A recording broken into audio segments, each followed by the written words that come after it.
Hello students, मैं आपका आपके अपने इंग्लिश चैनल में स्वागत करता हूँ।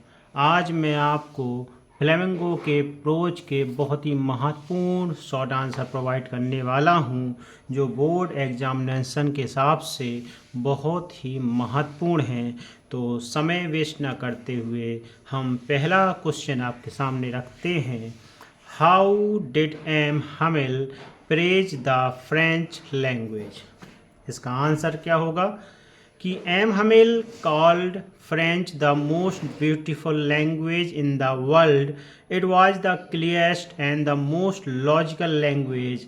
ही wanted the people of French to guard it amongst themself and never forget it.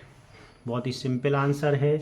और कह रहा है कि एम हमिल फ्रेंच लैंग्वेज की भाषा का क्यों प्रशंसा करते हैं, तो आंसर में कहता है कि ये बहुत ही सुंदर और तार्किक भाषा होती है, साफ भाषा होती है और लोगों को अपनी सुरक्षा के लिए, अपने सेल्फ के लिए इसे कभी भूलना नहीं चाहिए। इसका ध्यान रखें कि फ्रांस भाषा भूलना नहीं चाहिए। अगले क्वेश्चन की ओर बढ़ेंगे।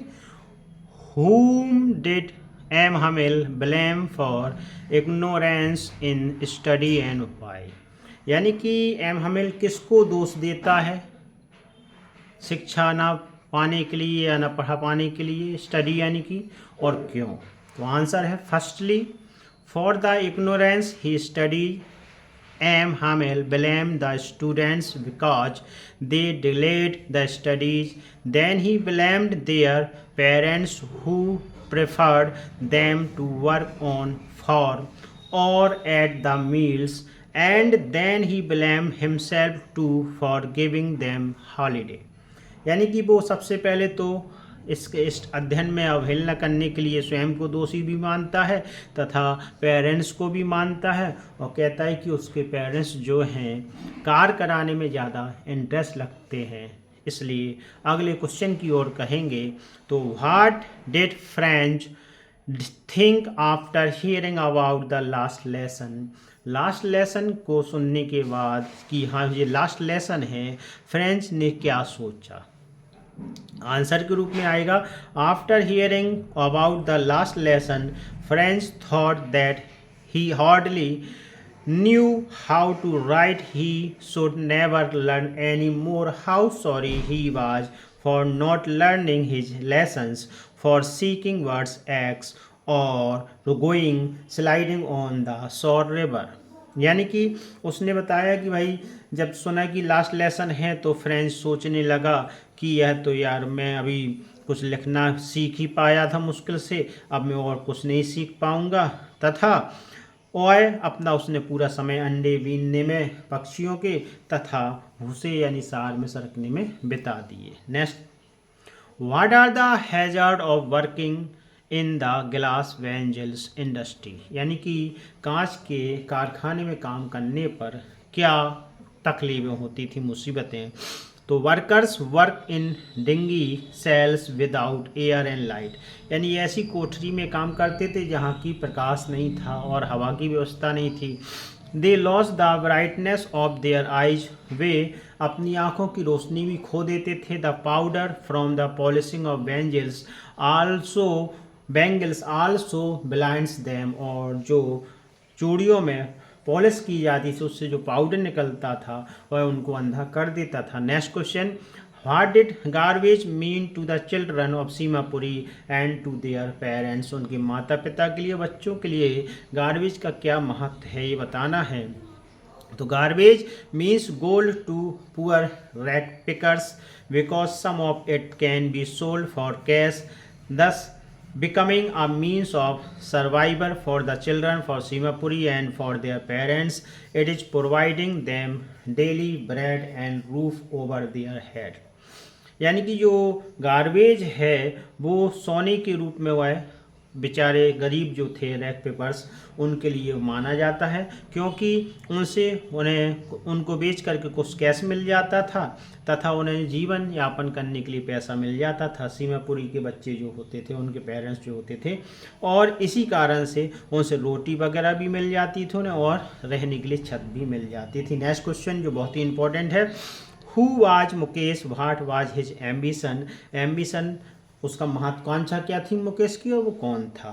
तो Mukesh belong to the family of bangles makers in Firozabad, Firozabad के जो चूड़ी बनाने वाले हैं उनसे वह संबंध रखता था। Each family live in half built huts and stinking lanes, वह दुर्गंध वाली गलियों में और तथा टूटे फूटे मकानों में रहता था जो आधा आधा उधारा बना होता है।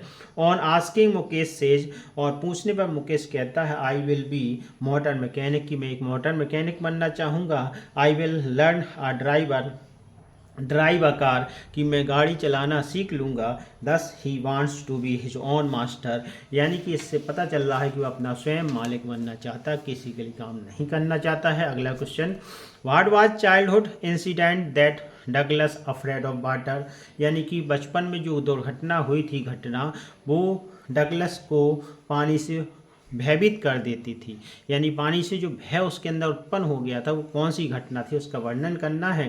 तो the childhood incident that made Douglas afraid of water occurs when he was 3 or 4 years old at a beach, यह घटना तब की थी जब वह समुद्र के किनारे था और 3 या 4 वर्ष के आसपास होगा, और a strong wave knock Douglas down and he was buried in water, और एक बहुत सी तेज स्ट्रॉन्ग लहर ने उसे डगलस को गिरा दिया था और लगभग पानी में डुबो ही दिया था। बहुत ही संक्षिप्त में और मेन पॉइंट करके ही बता रहा हूँ, ये नहीं कि पूरा अर्थ लेके चल रहा हूँ, ध्यान रखें।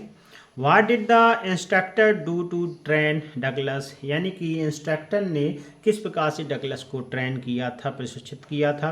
The instructor put a belt around him attached a rope to the belt went through a pulley, यानी कि इंस्ट्रक्टर जो प्रशिक्षित था उसने एक बेल्ट बांध दी थी जो जाकर के उसकी कमर से लिपट जाती थी। Held on the end of the rope, और अंतिम सरा जो था उसके पास था। Bent back and for across the pool, और वह तालाब में उसको यानी कि तालाब पूल जो था उसको डुबोता था। आवर आफ्टर आवर, घंटे दर घंटे, डे आफ्टर डे, दिन प्रति दिन, वीक आफ्टर वीक, और सप्ताह दर सप्ताह।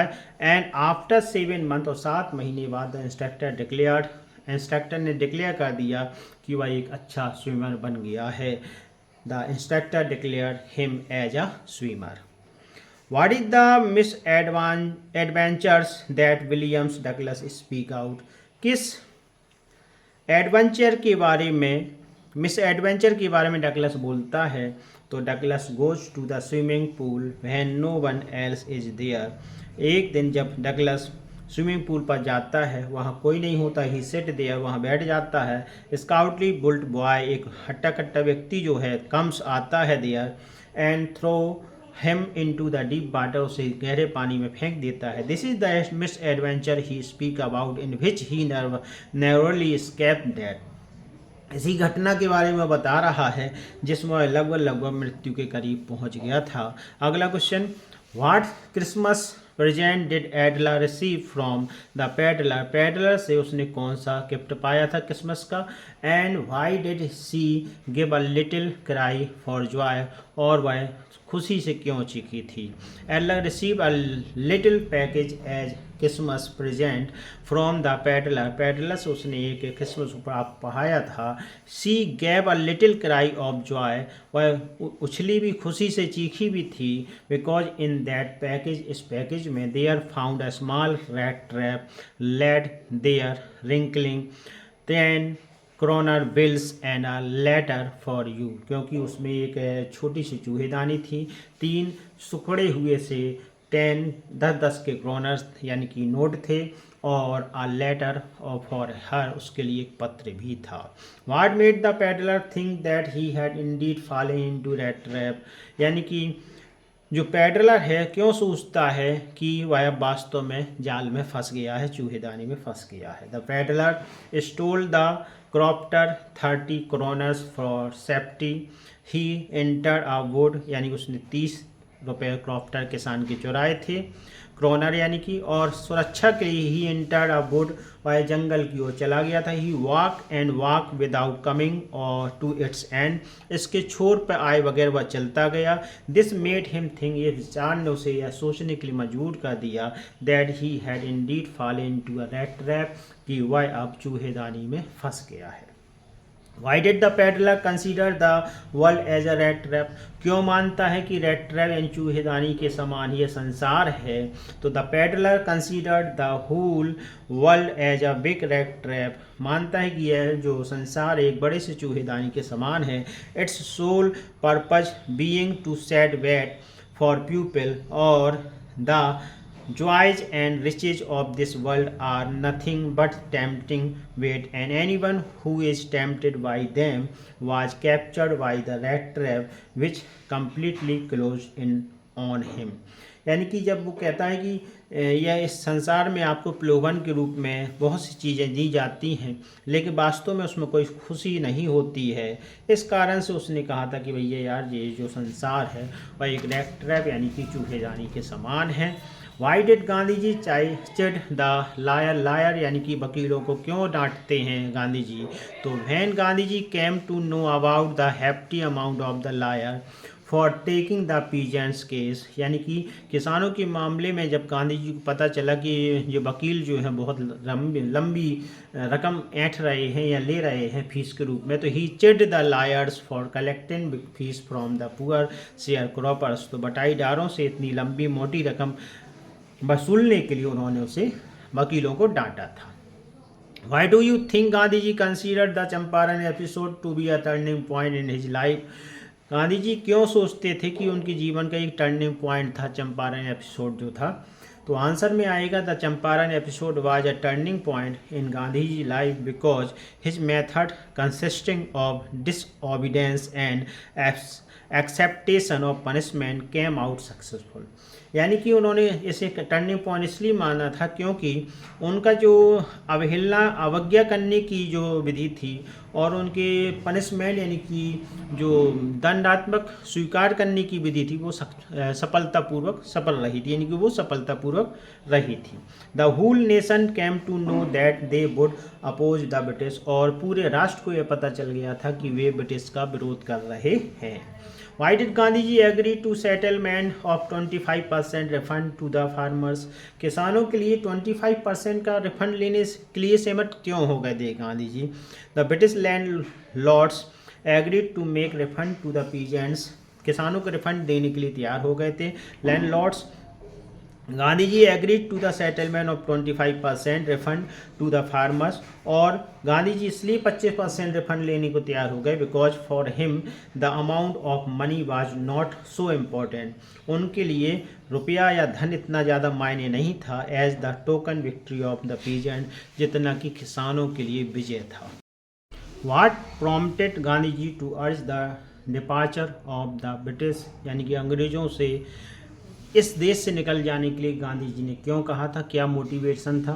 तो Gandhi ji urge the departure of the British from India, civil disobedience had triumphed for the first time in modern India.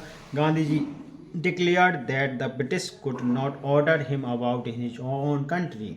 Gandhi ji ने ब्रिटिशों को अपने इंडिया छोड़ देने के लिए कहा था, और सभी ने अवज्ञा आंदोलन जो था वो विजयात्मक रूप से पहली बार आधुनिक भारत में सफल हुआ था, और गांधी जी ने घोषणा कर दी थी कि अंग्रेज लोग उनके देश में उन्हें आदेश नहीं दे सकते हैं। What does the god that failed refer to?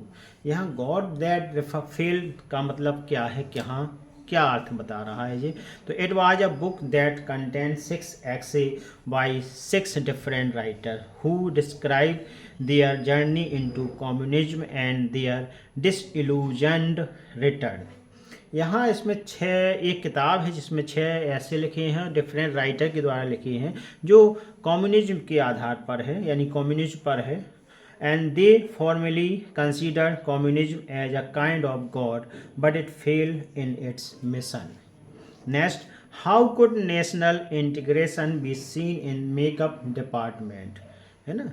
तो आंसर तो कह रहा है कि कौन सी मेकअप डिपार्टमेंट में जो बनाव श्रृंगार था विभाग, उसमें किस प्रकार से आप एकता पाते हैं, राष्ट्रीय एकता। तो it make in the makeup department national integration could be seen by observing the people working there. वहाँ जो काम कर रहे थे उनको देख करके लगता था कि भाई इंटीग्रेशन है। It content Bengali, Maharashtrian, Andhra, local Tamil and other from other culture and places who shop national integration. यानी कि यहाँ तमिल भी थे, महाराष्ट्रियन भी थे, या आंध्रा भी थे, डिफरेंट अलग अलग प्रकार की कल्चर वाले और अलग अलग प्रकार के लोग यहाँ रहते थे, इसलिए इसे इंटीग्रेशन कहा गया था। What was the position of Subbu in Gemini studio and why. Gemini studio में क्या पोजीशन थी सुब्बू की और क्यों जेमिनी में। तो आंसर देखते हैं। The position of Subbu in Gemini studio was number 2, number 2 पर उसकी पोजीशन पे था। It was so because Subbu was having the solution of every problem. उसके बाद प्रत्येक समस्या का हल होता था। He was ready to solve every problem always. वह हमेशा हर समस्या का हल कर देता था। And his behaviour was very cheerful towards everybody. और सभी के प्रति उसका प्रसन्नचित्त व्यवहार हुआ करता था। How do we know that Lewis Carroll was triumphant in his success of not giving interview जो लुइस कैरोल नहीं देता था उस पर बड़ा सफलतापूर्वक मुस्कुराता था, क्यों। तो वी नो हम जानते हैं that Lewis Carroll was triumphant in not giving interviews because afterwards he would tell the stories of his success in slicing all such people with much satisfaction and amusement। अगला, Who was Roland Barthes? Why was he frustrated? Answer में Roland Barthes was a French literary theorist, atheist, philosopher, critic, and semi-theologian. He was frustrated because he was an atheist and not a novelist. He wanted to be a creative writing one day, but he died before he could do so। यानी कि वो उपन्यासकार भी था, दर्शन शास्त्री भी था, आलोचक भी था, है ना। और उसे कुंठा केवल इस बात की थी कि वह नॉवेलिस्ट नहीं था, एथियस्ट था, कि वह एक क्रिएटिव राइटिंग लिखना चाहता था। उससे पहले ही वह मर गया था। और हु वाज सोफी, सोफी कौन थी, and what were her dream, उसकी स्वप्न क्या था। Sophie was a young school going girl belonging to a lower middle class family. और एक युवा लड़की स्कूल जाने वाली थी जो मिडिल क्लास से संबंधित थी। Her dream were to become a fashion designer, an actress and manager. She dreams of owing a boutique. यानी कि उसके कई सपने बता रहा है। फैशन डिजाइनर भी, नायिका भी बनना चाहती थी, मैनेजर भी बनना चाहती थी, और वह एक दुकान भी खोलना चाहती थी। Who was Danny Casey and how did Sophie belong to him. Danny Casey कौन था और वह सोफी से कैसे संबंधित है। Danny Casey was a young Irish genius football player. Sophie belong to him through her imagination. She amazing that Danny Casey met her in the arcade and ready to date with her. Danny Casey जो एक Irish football खिलाड़ी था और Sophie उससे इसलिए संबंधित थी, imagination कल्पनाओं के आधार पर संबंधित थी। He amazed that Danny Casey met her in the arcade. वह सोचती थी कि मैं डैनी कैसी उसे मिला है और उसे डेट के लिए भी वो तैयार हो गई थी। वाई वॉज सोफी डिसअपॉइंटेड, निराश क्यों था Sophie. How did she returned, वह कैसे लौटी। तो Sophie was disappointed because her expectation to meet Danny Casey was not fulfil. क्योंकि उसकी आशा थी कि वह डैनी कैसी से मिल नहीं पाई थी, इसलिए निराश थी। सी वेटेड अ लॉट, वह बहुत इंतजार किया उसने, होप आशा की, but Danny did not come, Danny नहीं आया। सी रिटर्नेड फ्रॉम देयर, वहाँ से वह वेरी डिजेक्टेडली, बड़ी निराश होकर के लौटी। हैविंग हैवी थॉट, बड़े ही भारी भावों के साथ उदास होकर के इनटू हर माइंड, अपने दिमाग में कई विचार लेकर के वह slowing walking towards home thinking about the future, अपने फ्यूचर के बारे में सोचती हुए लौटती चली गई। इसके साथ ही इम्पोर्टेंट शॉर्ट आंसर की श्रृंखला जो होती है वो समाप्त होती है। अगले वीडियो में फिर आपसे मिलेंगे, तब तक के लिए नमस्कार।